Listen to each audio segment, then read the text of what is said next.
हईसन कपड़ा पहन के चलब तो लोग सीटी ना बजाई तक घंटा बजाई। मेरी मर्जी, मैं जो चाहे पहनूं। तुम कौन होते हो मुझे सिखाने वाले?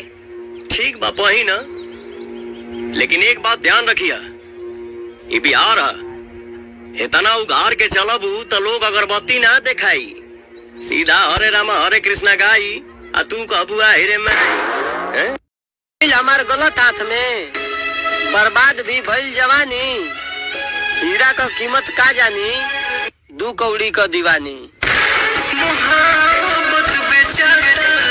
अहियासी करके छोड़ देले बानी यही उम्र में, और कबो बिहार में भेटा जाइ हम अपनी, अपन नंबर लिख दे हम तोहर कमर में। तोरा कमर पर नंबर लिखा जाई रे, भले आरा के सहारा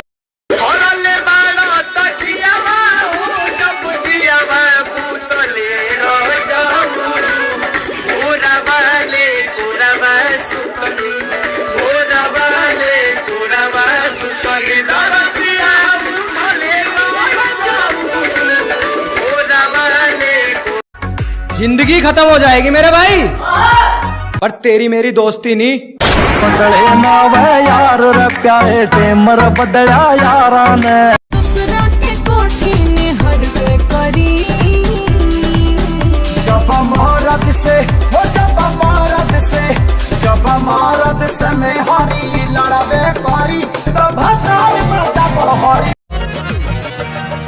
जिकरा से शादी करूंगा ओकरे कलाई धरूंगा, दिनवे में बंद गई के दरवाजा, कोरा में उसी को भरूंगा।